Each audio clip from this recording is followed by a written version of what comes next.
Visakha central jail వివాదంలో 66 మంది సిబ్బందిపై బదిలీ వేటు వేశారు. తనిఖీల పేరుతో అధికారులు వేధింపులకు పాల్పడ్డారని ఆరోపిస్తూ జైలు వార్డర్స్ నిరసన చేపట్టారు. కుటుంబ సభ్యులు విశాఖ సెంట్రల్ జైలు వద్ద ఇటీవల ఆందోళన చేపట్టారు. ఆందోళన చేసినందుకు శాఖపరమైన చర్యలకు ఉన్నతాధికారులు ఆదేశాలు జారీ చేశారు. 37 మంది వార్డర్స్తో కలిపి 66 మందిని బదిలీ చేస్తూ జైలు శాఖ ఉత్తర్వులు జారీ చేసింది.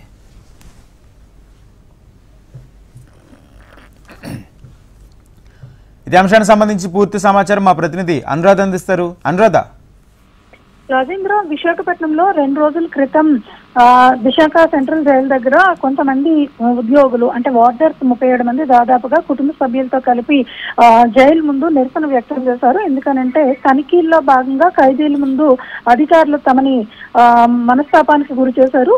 తనిఖీలు చేస్తున్న విధానంలో తమకి ఇబ్బంది కలిగించారు అని చెప్పి వాళ్ళంతా కూడా ఒక నిరసన అయితే వ్యక్తం చేశారు. అలాగే షిఫ్ట్స్ ఏవైతే ఉన్నాయో 3 జనరల్ షిఫ్ట్స్ ఇంతకు ముందు వాళ్ళకు ఉండేవి, కానీ 2కి వాటిని కుదించి మాకు పని గంటలను కూడా పెంచేశారు. దీనివల్ల మేము మానసికంగా ఇబ్బంది పడుతున్నాము అని చెప్తూ ఎన్నిసార్లు చెప్పినా వాళ్ళు చర్యలు తీసుకోవటం లేదు అంటున్నట్టుగా వాళ్ళు ఆరోపిస్తూ కుటుంబ సభ్యులతో కలిపి 2 రోజుల క్రితం విశాఖ సెంట్రల్ జైలు దగ్గర 2 రోజుల పాటు అంటే నిన్న కూడా వాళ్ళు నిరసన వ్యక్తం చేయడం జరిగింది.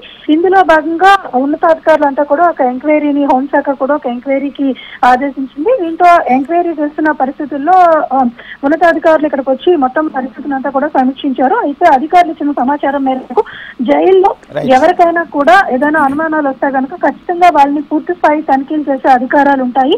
ఆ నేపథ్యంలోనే అది సిబ్బంది అయినా లేకపోతే ఖైదీలైనా ఇతర ఎవరైనా కూడా లోపలికి ఎవరైతే వెళ్తారో వాళ్ళు డ్యూటీస్ అవర్స్ లో కూడా వాళ్ళని తనిఖీలు చేసే అవకాశం ఉంటుంది.